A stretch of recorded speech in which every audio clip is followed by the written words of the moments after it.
오늘은 갈라디아서 7번째 시간입니다. 오늘은 6장 18절 그리스도의 은혜가 너희 심령에라는 제목으로 말씀을 나누려고 합니다. 여러분의 신약 성경 310쪽을 펴시면 되겠습니다. 갈라디아서 6장 18절 한 절인데요, 한 절밖에 되지 않기 때문에 한번 다 같이 한번 봉독해 보도록 하겠습니다. 시작. 형제들아, 아멘. 형제들아, 우리 주 예수 그리스도의 은혜가 너희 심령에 있을지어다. 아멘. 아멘. 여러분은 멋이라는 단어가 있잖아요. 멋이 무엇인가 생각해 본 적이 있으십니까? 나는 멋있는 사람인가 멋없는 사람인가? 어떻게 답변하시겠어요? 나는 멋있는 사람인가 멋없는 사람인가? 혹시 여러분의 마음 가운데 나는 별로 멋이 없는 사람입니다 라는 생각을 하신다면 오늘 그 생각을 바꾸시면 좋겠습니다. 무엇이 멋인가에 관해서는 세상의 기준들과 견해들이 있겠죠. 하지만요, 저는 이 세상에는 멋이 없는 사람은 단 하나도 없는 것 같습니다. 이것을 제가 목회를 하면서 봅니다. 왜 이 세상에는 멋이 없는 사람이 단 하나도 없는가? 왜냐하면 모든 사람은 하나님의 형상에 따라 지음받았기 때문입니다. 그리고요, 제가 목회를 하면서 많은 성도님들을 이렇게 만나고 보고 그분들의 모습을 보면은요, 각 한 분 한 분마다 그분의 최고의 멋진 순간들이 있습니다. 그 모습들을 제가 볼 때가 있습니다. 야, 이분은 참 이때 멋있구나. 그래서요, 자꾸 어느 세상의 기준을 자꾸 따라서 멋있어지려고 하지 마시고 하나님께서 나에게만 주신 그 멋을 찾으면 여러분은 멋있어질 수 있습니다. 그리고 이미 멋있는 분들이십니다. 오늘은 두 번째 반갑게 서로 인사를 안 했는데요, 한번 이렇게 인사하실까요? 옆에 계신 분들에게 진짜 멋있으십니다 이렇게 한번 인사하겠습니다. 그리고 서로 한번 잘 살펴보세요. 정말 한 분 한 분마다 이분은 이때 정말 멋있다 하는 그 멋이 다 있으십니다. 그러면 여러분, 또 하나 질문을 드려보겠습니다. 그리스도인의 멋은 무엇이라고 생각하십니까? 세상이 소유하지 않은 그리스도인만 소유할 수 있고 소유할 수 있는 그 멋이 무엇이라고 생각하십니까? 저는 이 질문에 대해서 이 한 단어로 답을 하고 싶습니다. 그 답은 뭐냐면요, 바로 은혜. 은혜. 여러분은 은혜가 있으십니까? 마지막 인사를 사도 바울은 이렇게 합니다. 은혜가 너희 심령에 있을지어다. 여러분은 은혜가 있으십니까? 은혜가 있다면 그 은혜가 어디에 있으십니까? 성경책 안에 있습니까? 그리고 교리 안에 있습니까? 아니면 사도 바울이 말씀하는 것처럼 여러분의 심령, 마음 안에 은혜가 있으십니까? 그리스도인은요, 언제 멋있냐면, 그리스도인이 세상에서 언제 멋있게 보이냐면 그 그리스도인의 마음 안에 은혜가 있을 때 그리스도인, 한 그리스도인이 정말 멋있어집니다. 저는 말씀을 읽다 보면은요, 하나님 말씀 안에 로직, 논리가 있다는 것을 발견할 때가 많이 있습니다. 그리고요, 하나님의 말씀을 읽어 나가다 보면 신기하게도 하나님의 그 영적인 논리가 연결될 때가 있습니다. 그리고 저는 말씀을 읽다가 그 연결되는 것을 발견하면요, 황홀함을 제가 느끼는데요, 갈라디아서를 읽어 나가면서도 그 하나님의 논리, 영적인 논리의 흐름, 그 흐름을 발견하고 볼 수 있게 하셨습니다. 그런데요, 오늘은 그 흐름과 이 로직을 좀 말씀 안에 있는 걸 나누려고 하는데요, 갈라디아서를 보면은요, 갈라디아서는 두 개의 길을 제시합니다. 그 두 개의 길은 뭐냐면요, 은혜의 길과 율법의 길입니다. 갈라디아서 2장 21절, 내가 하나님의 은혜를 패하지 아니하노니 만일 의롭게 되는 것이 율법으로 말미암으면 그리스도께서 헛되이 죽으셨느니라. 그 다음 도표를 한번 보실까요? 여러분, 복음은요, 은혜입니다. 그리고요, 은혜의 길이 있고 율법의 길이 있는데 두 길은 만나지 않는 두 평행선입니다. 이 두 길을 오늘은 좀 살펴보려고 하는데요, 내가 어느 길에 서 있는지, 그리고 내가 은혜의 길을 잘 가고 있었을지라도 가다가 길을 잃지는 않았는지를 한번 잘 돌아보시고 생각해 보시기 바랍니다. 이 두 개의 길이 있습니다. 그리고요, 이 두 개의 길은 그 다음은 각자 다른 시점에서 시작합니다. 은혜의 길은 믿음에서 시작하고요, 율법의 길은 행위에서 시작합니다. 갈라디아서 2장 16절, 사람이 의롭게 되는 것은 율법의 행위로 말미암음이 아니요 오직 예수 그리스도를 믿음으로 말미암는 줄 알므로 우리도 그리스도 예수를 믿나니 이는 우리가 율법의 행위로서가 아니고 그리스도를 믿음으로써 의롭다함을 얻으려 함이라. 율법의 행위로서는 의롭다함을 얻을 육체가 없느니라. 율법 자체는 하나님의 계획이요 하나님의 아름다운 법이지만 율법을 통해서 구원을 행위로 받으려 할 때 그것으로서는 구원을 얻을 수 없다고. 그래서 은혜의 길과 율법의 길 두 시작점에서, 다른 시작점에서 시작하는데 은혜는 믿음에서 시작하고 율법은 행위에서 시작한다고 말씀합니다. 그래서 그 다음 도표를 보여주시면 이 두 길은 다른 두 시작점에서 시작합니다. 여러분, 복음은 믿음입니다. 아들 예수 그리스도를 믿는 것입니다. 그런데 여러분, 교회는요, 이 복음이 살아있어야 합니다.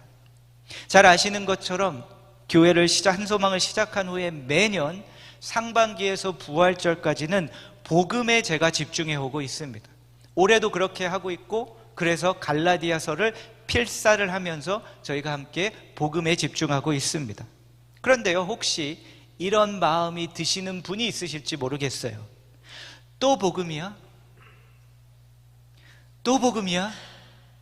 그런데 여러분, 만약 그런 마음이 드신다면 이것은 두 가지 중에 하나입니다. 첫 번째는요, 설교자인 제가 복음을 잘 못 전하고 있든지, 아니면 목회자인 저와 교회된 여러분들이 이 복음을 모르거나 잃었든지, 그래서 이 복음의 열정과 뜨거움이, 감격이 사라졌기 때문에, 그렇지 않다면 복음은요, 다시 들었을 때 더 뜨거워지는 것이 복음입니다. 그리고요, 복음은 깊이가 끝이 없습니다.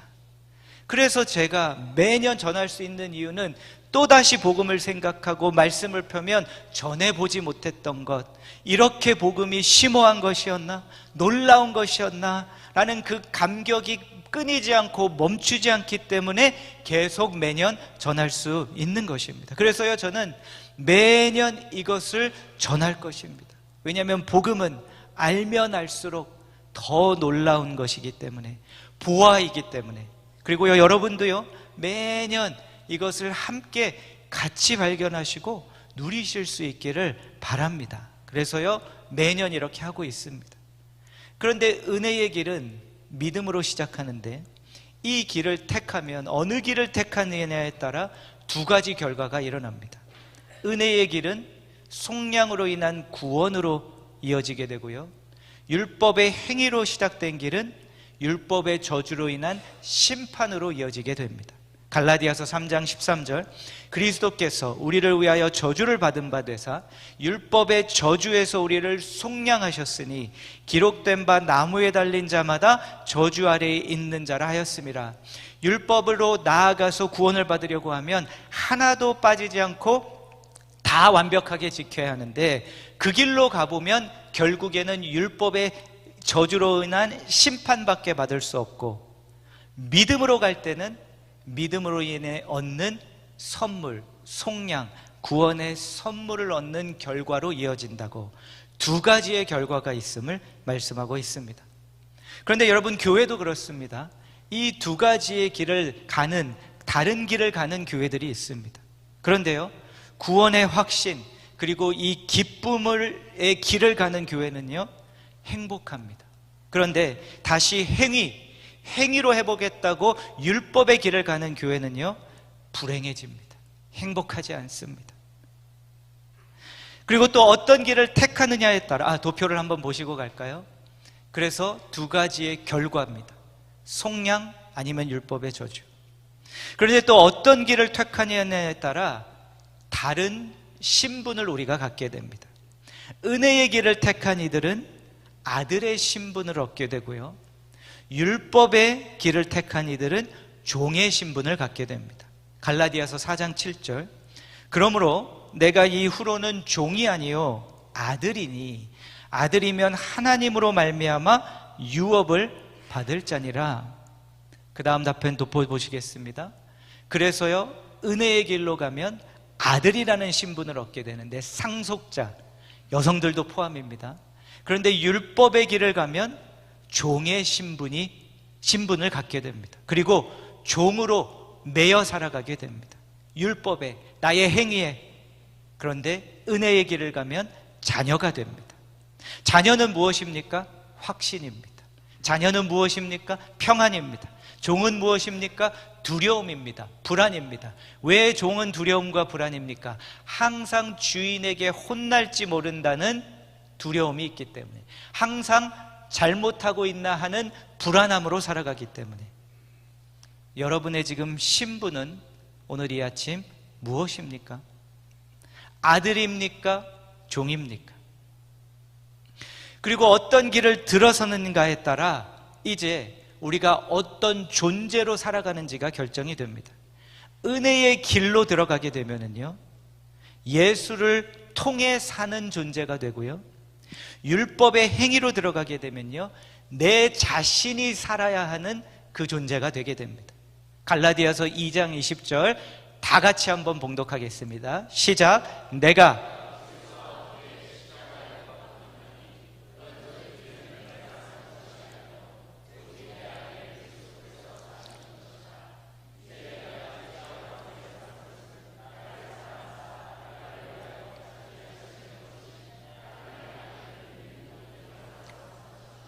아멘. 1:1 제자 양육하신 분들은 다 암송하고 계시죠? 다른 것은 잊어버려도 이 구절만큼은 바로 지금 이 말씀을 통해서 은혜의 길을 가면, 그 다음 도표 보여주시면요, 이제 내가 어떤 존재로 살아가는 사람이 되냐면요, 내 안에 그리스도가 사시는 존재가 되고요, 율법의 길을 가면 내가 살려고 하는, 내가 주체가 되어서 내 의지로 살아보려고 하는 그러한 존재가 됩니다. 여러분, 그리스도인의 변화는요, 행위가 바뀌는 것이 아니라 우리의 존재 자체가 변하는 것입니다.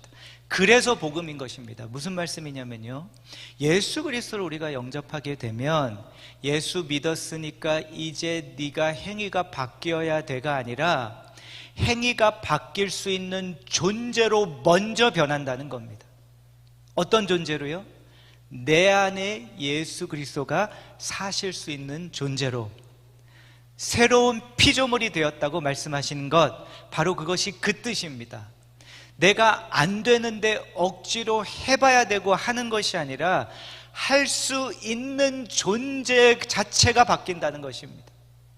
그래서요, 그 존재는 어떤 존재입니까? 이제 내 안에 그리스도가 계시고 그리스도가 내 안에 사시기 때문에 예수 그리스도를 통해 사는 자가 되는 것.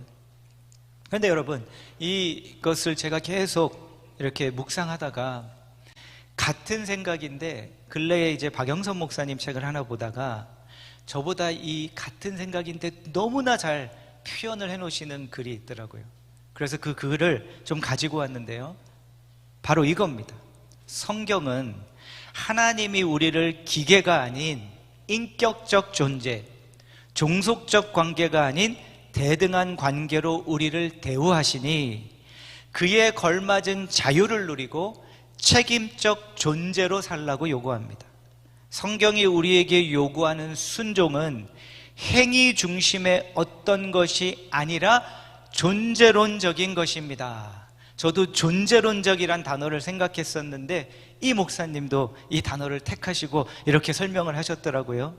그런데 말씀드렸듯이 당연히 저보다 너무나 잘 설명을 하고 계시죠. 나는 왜 이렇게 설명을 못했을까? 우리의 인생은 신앙적이고 종교적인 무언가를 남겨야 하는 것이 아니라 존재가 되는 것입니다. 업적이 아니라 사람이어야 하는 것입니다. 존재적으로 복음을 통해 예수 그리스도를 영접하는 순간 존재 자체가 바뀌었다니까요. 존재가 바뀌는 겁니다. 구원받았으니까 안 되는 것을 해야 되는 것이 아니라 존재가 바뀌었기 때문에 이제 이 존재로 어떻게 살아갈 것인가를 깨우쳐가면서 바뀌어 가는 것이 그리스도인의 삶입니다. 여러분은 지금 여러분의 믿음 생활을 무엇을 남기기 위하여 하고 계십니까? 아니면 존재가 되는 것에 집중하고 계십니까? 여러분의 신앙생활을 업적이 되게 하고 계십니까? 아니면 그 사람이 되고 계십니까?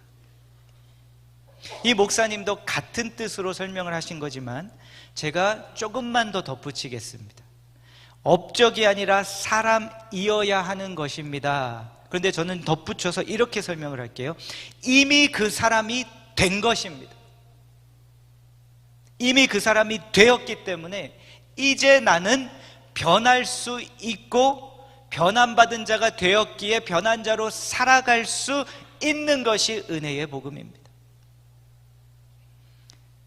그렇기에 이제 존재가 바뀌었고, 그래서 우리가 변화의 길을 가는 것은 안 되는 것을 억지로 해보려는 것이 아니라 두 가지의 길 중에 한 길을 따라가는 겁니다. 성령님의 인도하심. 갈라디아서 5장 17절, 육체의 소욕은 성령을 거스르고 성령은 육체를 거스르나니 이 둘이 서로 대적함으로 너희가 원하는 것을 하지 못하게 하려 함이니라.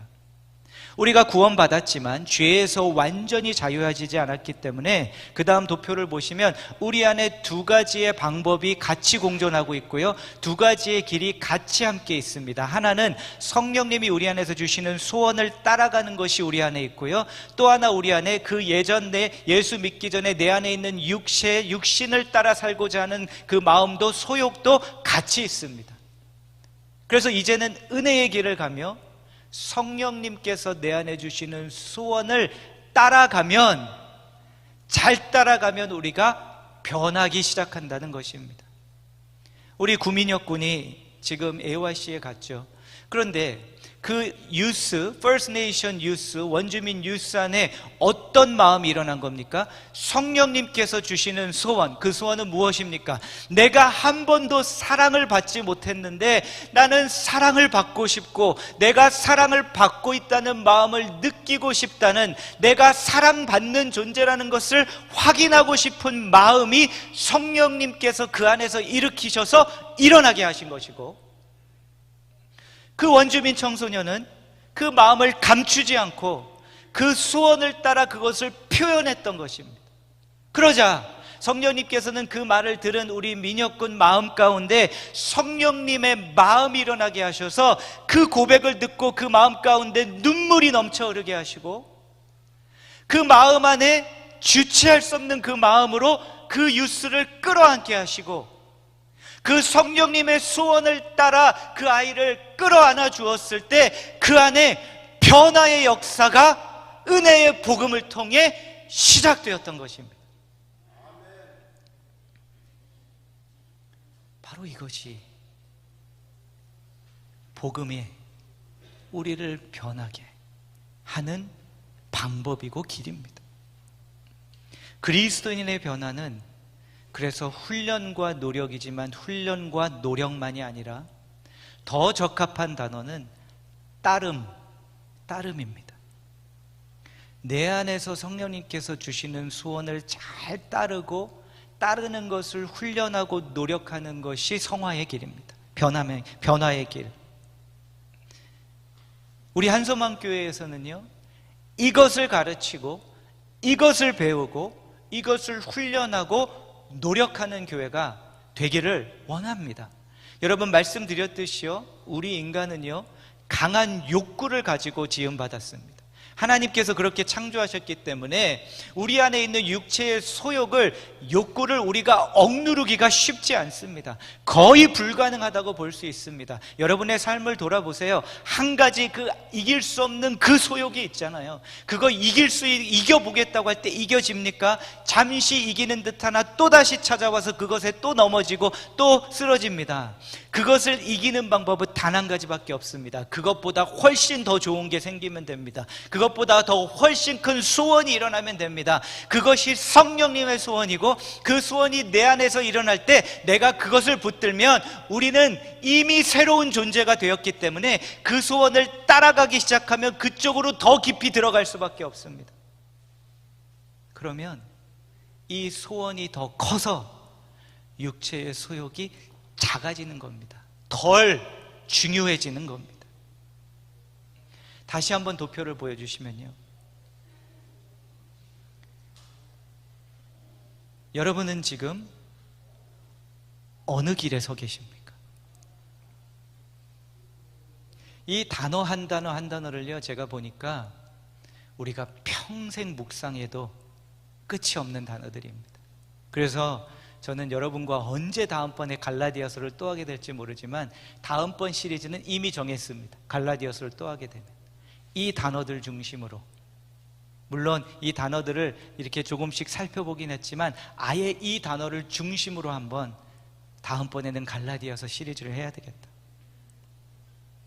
여러분은 지금 어느 길에 서 계십니까?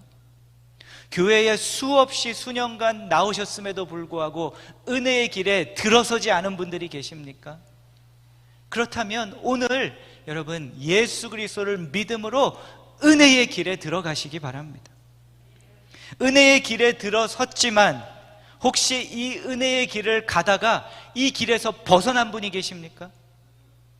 그러면 어디에서 벗어났는지 한번 잘 생각해 보십시오. 내가 믿음으로 예수 그리스도를 통해 구원받고 속량의 구원을 얻었는데 내가 아들임에도 불구하고 종의 신분으로 살아가고 계십니까? 그래서 길을 벗어나셨습니까?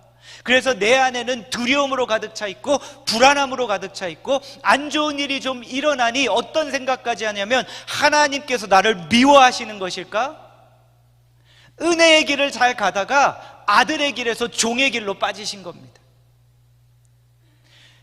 내 안에 그리스도가 사셔야 하는데 내 힘으로 해보려고 하고 안 돼, 또 육체의 나의 소욕에 빠지고 계십니까?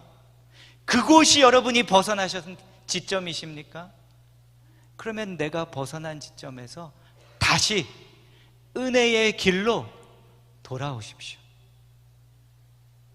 그리고 어떠한 상황에서도, 어떠한 일이 내게 일어날지라도, 어떠한 마음과 생각이 내 안에서 소용돌이를 치더라도 이것 하나만큼은 절대로 놓치지 마십시오.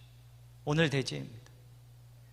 은혜의 길에서 절대로 벗어나지 마십시오. 은혜의 길에서 절대로 벗어나지 마십시오. 왜냐하면 그리스도인의 삶은 시작과 끝이 은혜이기 때문에. 갈라디아서 필사하셨죠? 다시 한번 돌아가셔서 시작을 보세요. 시작이 무슨 단어로 시작하는가? 은혜. 갈라디아서 끝 무엇으로 끝납니까? 오늘 보셨죠? 은혜.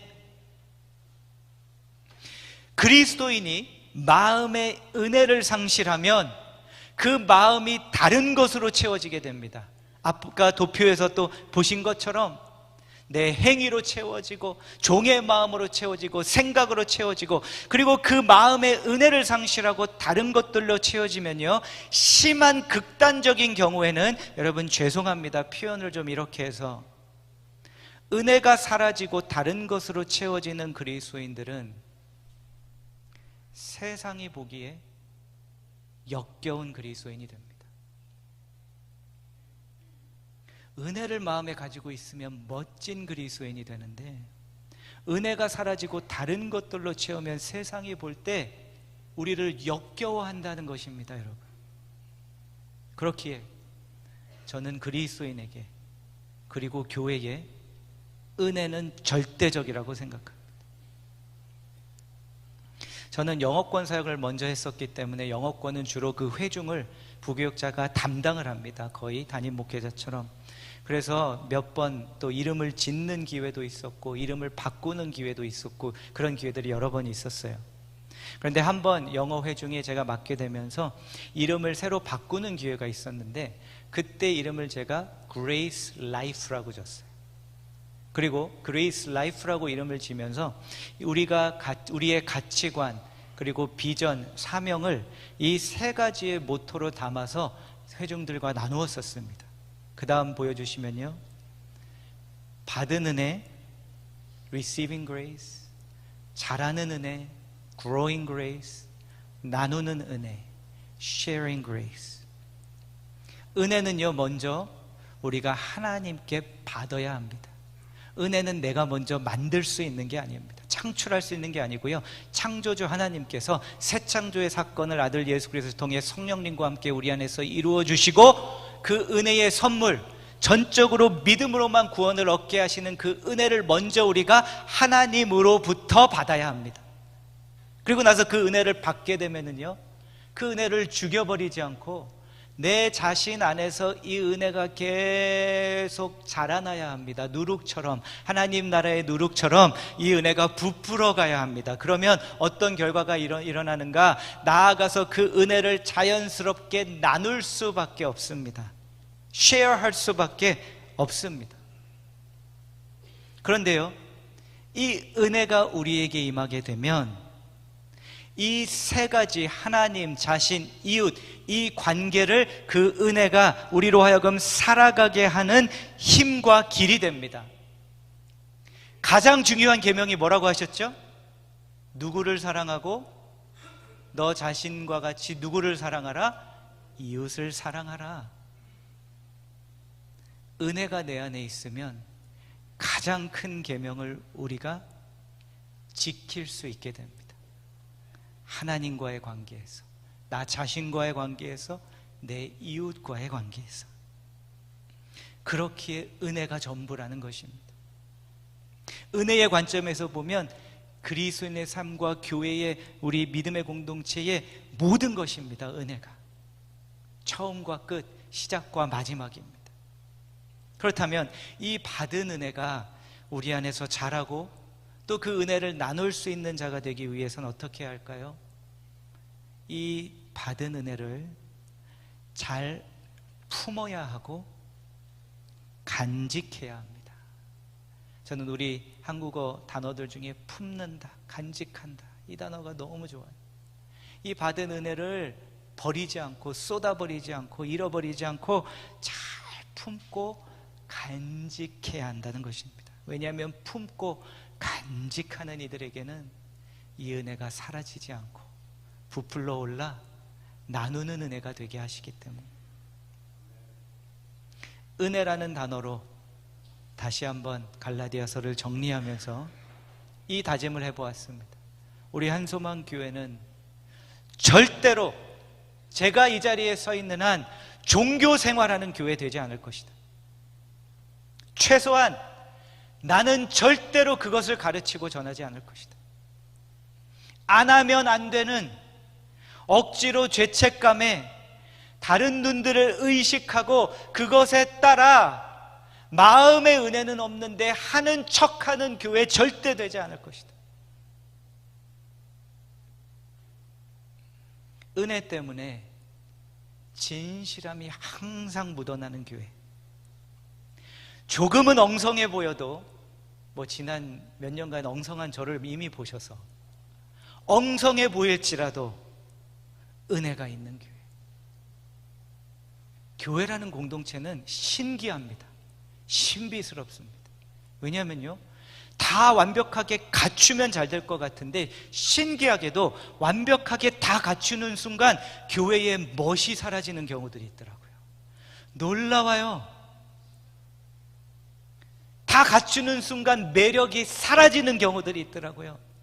저는 멋을 추구하기 때문에, 그렇다면 교회가 멋을 지키는 길이 무엇인가? 갖출 수 있는 것은 갖춰야 하죠. 그런데 그게 아니라 조금은 엉성해 보이는데 은혜가 있으면 매력이 넘치는 것이 교회라는 것입니다. 그래서요, 여러분 앞에 선포합니다. 함께 동의해 주시기를 부탁드립니다.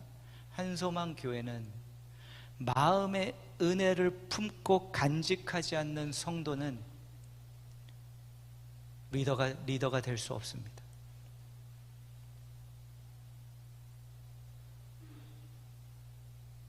될 수 없다고 오늘 함께 정했으면 좋겠습니다. 이미 안 정해져 있다면. 저는 1.5세 이민교회의 자녀입니다. 저는 교회가 평안하기를 바랍니다. 행복하기를 바라고요. 싸움이 없기를 바랍니다. 제 자란 배경 때문에 이민교회에서.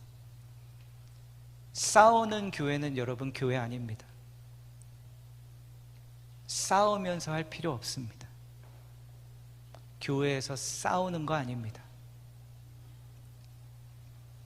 싸우면서까지 해야 되면 내 육신의 소욕과 욕심이 들어선 겁니다. 은혜를 마음에 소유하고 있는 성도들이 모인 교회는 평안합니다. 행복합니다. 저는 이 행복과 평안을 빼앗기지 않을 겁니다. 저부터, 그리고 우리 교회로부터. 얼마나 좋아요. 지난 6년간 평안하고 행복하니까. 동의하시는 거죠? 그러면 옆에 계신 분에 한번 이렇게 얘기할까요? 성도님의 은혜 때문에 제가 행복합니다.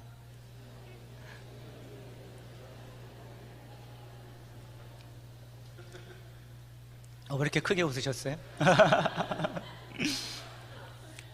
그런데 이 은혜라는 것을 받으면요, 그리고 이 은혜가 내 안에서 자라기 시작하면 놀라운 일이 일어납니다. 어떤 일이 일어나면요, 안 보이던 것들이 보이기 시작합니다. 그래서 이 은혜 때문에 안 보이던 것이 보이더니가 고백한 찬양이 있는데요, 오늘 부를 찬양인데요, 내가 누려왔던 모든 것들이, 내가 지나왔던 모든 시간이, 내가 걸어왔던 모든 순간이 당연한 것 아니라 은혜였어. 특별한 게 일어나서 보이는 게 아니라 당연한 것들이 은혜로 보이기 시작합니다. 그래서 이 땅에 태어나 사는 것, 어린아이 시절과 지금까지 숨을 쉬며 살며 꿈을 꾸는 삶, 당연한 것이 아니라 은혜였어. 왜요? 태초 이전에 하나님께서 나를 택하셔서 어떻게 저로 하여금 아들 예수 그리스도를 알게 하셨습니까? 깨닫게 하셨습니까? 그 순간에 어떻게 이해하게 하시고 그 아들 예수 그리스도를 영접하게 하셔서 제 존재 자체가 바뀌게 하셨습니까? 이것이 어떤 단어에 담을 수 있겠습니까? 은혜라는 단어 외에 무엇에 담겠습니까, 주님? 그러며 모든 것이 다 은혜로 보이기 시작합니다. 한 주 한 주, 한 번 한 번의 예배가 저에게는 얼마나 큰 은혜인지 모릅니다. 은혜가 보이니 우리 같이 함께 한번 그 은혜라는 단어에 나의 마음을 담아 주님께 한번 고백해 보겠습니다. 찬양하겠습니다.